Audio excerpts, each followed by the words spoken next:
Nandito ulit ako ngayon para ituro sa inyo ang bagong feature sa system natin na eCash account. Of course, ang bagong features na ito ay yung tinatawag na online customer support na nandito po sa lower left ng ating homepage system. Okay? So, kung meron tayong mga concerns, meron tayong mga gustong i-follow up sa customer service natin, kung mapapansin nyo po, wala na po yung mga Yahoo Messenger account dito ng mga CSR or customer representative natin. Ngayon po, ang bagong features po natin is yung online customer support. So, dito sa online customer support, i-click mo lang to. Okay? So, pagka-click mo yan, create a ticket, i-click mo lang yan. Dito po, kung mapapansin nyo, you just have to fill up all the necessary required fields para sa mga details po natin. So, for example, Lisa, for example lang po, yung pangalan. So, i-copy ko na lang din to. So, input nyo po yung email nyo. Oops. So, ang email, i-copy ko lang yan ha. Pero of course, kung sa inyo, i-input nyo talaga siya. Okay, so category, kung customer support ba ang kailangan nyo, ang customer support ay tinatawag is, ito yung mga hindi ka maka-login. Okay, hindi mo alam yung, gusto mo ipa-change yung email address mo, gusto mo ipa-change yung mobile number mo kasi hindi na sila active. So, punta ka sa customer support. Pagdating naman po sa mga ticketing bookings po natin, dito po tayo sa ticketing support. Sa load fund, rollback, and UPS hub support. So, for example, customer support, i-click mo lang yon. Kung ang priority ba is low or high, high na lang input natin. And of course, yung reg code mo. So, ibig sabihin po, importante yung reg code natin.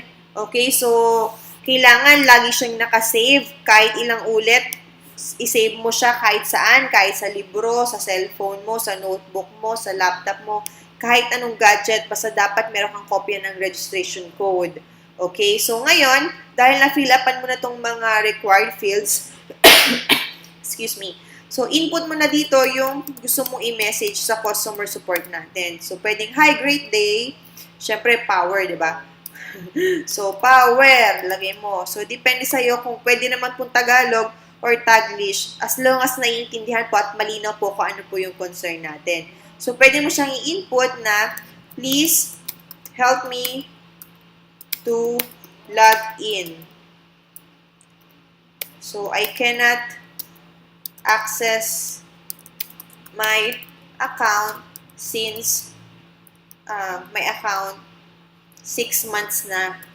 So, matagal na tong account na to actually. So, eto, ang ginawa ko po ngayon is actual talaga to na hingi tayo ng help sa customer support po natin. So, please help me to log in. I can access my account. Account na. So, please reset my login password. Okay, so, ganyan po. So, and then, kailangan, yan.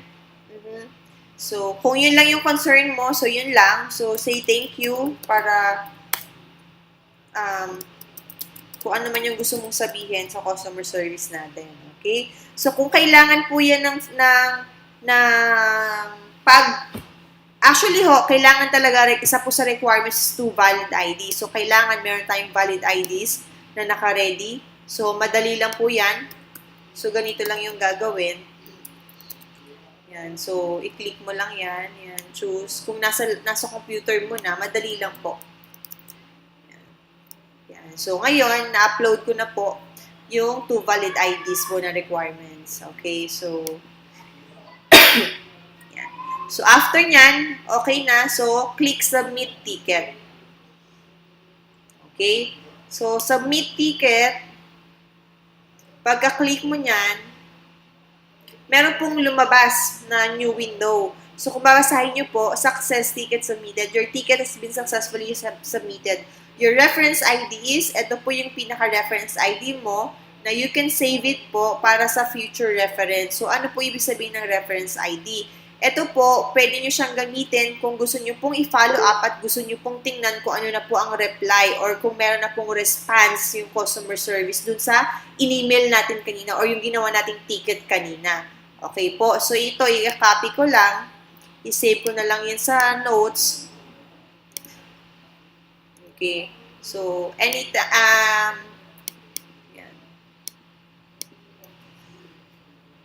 Yun na lang tayo. Yan. Okay? So, ngayon, in timely manner po ang mga ka-Unified, be patient lang po, medyo madami po kasi ang dealers po ng Unified ngayon. So, in timely manner, magre-response po ang mga customer support po natin. So, ngayon, ang gusto ko pong ituro sa inyo is how to view existing ticket or kung paano mo malalaman kung nag-reply na ba, kung saan mo makikita kung nag-reply na ba. Unang-una, hindi po sila magre-reply sa inyo via dun sa email na binigay nyo. Okay? So, ang kailangan nyong gawin, isave nyo po yung reference ID kanina. Tulad nung kanina pong ginawa ko. Ang ginawa ko, sinave ko siya dito sa notes. Okay? So, ito po. Yan. Ito po yung reference ID. So, pag meron ka ng reference ID, i-click mo lang tong view existing ticket. So, paste mo lang yan. So, click view reference. So, kung ito po yung ID nyo, okay, ticket status nyo, okay, so, ang replies po niya is 0, wala pa pong reply. So, ito po yung message nyo. So, kung gusto nyo pong i-follow up, pwede po, follow up po, please. So, ganun lang po siya kadali. So, syempre, intay lang po tayo ulit na mag-reply po yung customer support. Okay po. So, ngayon, meron akong ginawa dito kanina na ipapakita ko lang po sa inyo yung kung paano sila nag-reply. Okay? So, view existing ulit po ako. Yan. So, ito yung pinaka-reference ID ko. So, view reference. So, kung mapapansin nyo po, dito, ticket status waiting reply from staff. So, meron na pong reply na 3.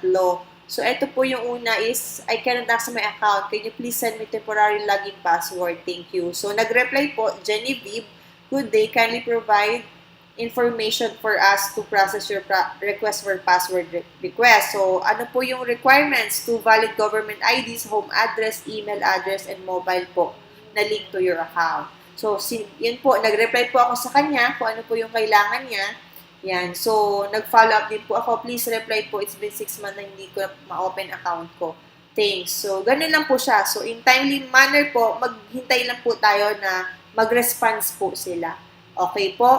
So, ipakita ko rin po sa inyo, meron din po ako isa pang ginawa kanina na ticket na naging successful naman po siya. Okay, ito yon. Yan. So, kung mapapansin mo, ang ticket status na is resolve. So, ang replies na is 6. Okay? So, ito yung una ko. Good evening. Please help me to reset my account. So, yan. Okay. So, good morning. Ano pong email? Nag-reply po si Jenny. Good morning. Ano pong email address na nakalink? Okay. So, good morning, madam. Yan. So, nag-reply po ako. Okay. So, nag-reply po si Jeremy. Good day. For change mobile address, email address. So, ito po yung kailangan po na details. Okay, so ang ginawa ko, nag-reply po ako yung kailangan po na details po. Kompleto. Kailangan kompleto po para mas gusto nating mabilis silang makareply sa atin. With 2 valid IDs po yan. Okay? Ngayon, okay, nag-reply po sila na, Hi, Dan, thanks. So, you can check na itong pinakabagong email na sinend natin sa customer support. Doon na po sila magre-reply kung ano man po yung mga kailangan po natin. Okay po? So make sure po na meron po tayong reference ID para makita natin yung response ng customer service. So, yun lang po. Napakasimple, napakadali lang po ng online customer support. So, syempre, konting lang po, patience is a virtue naman po talaga, diba? So, that's all. So, I hope meron po kayo natutunan sa akin ngayon. So, thank you so much and share the good news of Unified Products and Services. So, thank you!